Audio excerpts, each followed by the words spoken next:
ఎమ్మెల్యేల పార్టీ ఫిరాయింపుల కేసులో కీలక పరిణామం చోటు చేసుకుంది. సుప్రీంకోర్టు ఇచ్చిన తీర్పు మేరకు తెలంగాణ అసెంబ్లీ స్పీకర్ గడ్డం ప్రసాద్ కుమార్ చర్యలు తీసుకునేందుకు రంగంలో దిగారు. ఈ మేరకు బీఆర్ఎస్ పార్టీ నుంచి గెలిచి కాంగ్రెస్ పార్టీలో చేరారంటూ స్పీకర్ తాజాగా గద్వాల ఎమ్మెల్యే బండ్ల కృష్ణమోహన్ రెడ్డికి నోటీసులు జారీ చేశారు. బీఆర్ఎస్ పార్టీ ఇచ్చిన ఫిర్యాదులపై వెంటనే వివరణ ఇవ్వాలని కూడా ఆ నోటీసులలో పేర్కొన్నారు. అదేవిధంగా 9 మంది ఎమ్మెల్యేలకు కూడా స్పీకర్ కార్యాలయం నుంచి నోటీసులు అందినట్లు సమాచారం.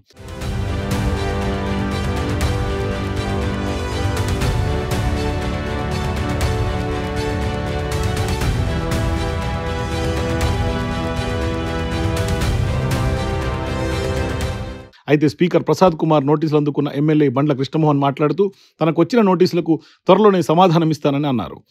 తాను అసలు పార్టీ మారలేదని, కాంగ్రెస్ పార్టీలోకి వెళ్లలేదని స్పష్టం చేశారు. గద్వాల నియోజకవర్గ అభివృద్ధి కోసమే తాను సీఎం రేవంత్ రెడ్డిని మర్యాదపూర్వకంగా కలిశానని కూడా చెప్పుకొచ్చారు.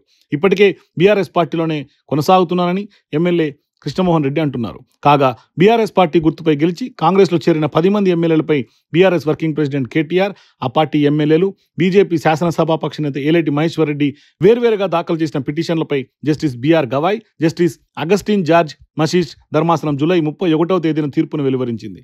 పార్టీ మారిన 10 మంది ఎమ్మెల్యేల అనర్హతపై తేల్చాలని అసెంబ్లీ స్పీకర్కు ఆదేశాలు జారీ చేసింది. 3 నెలల్లోగా నిర్ణయం తీసుకోవాలని స్పష్టం చేశారు.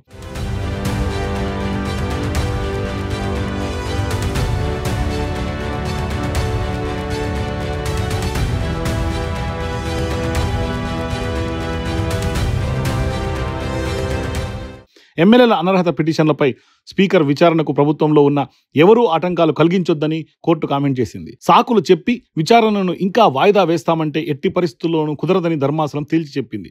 ఒకవేళ అలా చేస్తే అది భారత రాజ్యాంగాన్ని ఉల్లంఘించినట్లే అవుతుందని అభిప్రాయపడింది. ఏదో ఒక రోజు ఎమ్మెల్యేలంతా అనర్హత విచారణ ఎదుర్కోవాల్సిందేనని కోర్టు వ్యాఖ్యానించింది. ఈ వ్యవహారంలో హైకోర్టు డివిజన్ బెంచ్ ఇచ్చిన తీర్పును కూడా డిస్మిస్ చేసింది. పార్టీలు మారుతున్న ఎమ్మెల్యేల అనర్హతపై భారత పార్లమెంట్లో ఓ చట్టాన్ని తీసుకురావాల్సిన అవసరం ఉందని కూడా సూచించింది. ఈ నేపథ్యంలోనే బీఆర్ఎస్ నుంచి కాంగ్రెస్ పార్టీలోకి ఫిరాయించిన ఎమ్మెల్యేలకు స్పీకర్ ప్రసాద్ కుమార్ నోటీసులు జారీ చేయడం రాష్ట్ర రాజకీయ వర్గాల్లో హాట్ టాపిక్గా మారింది.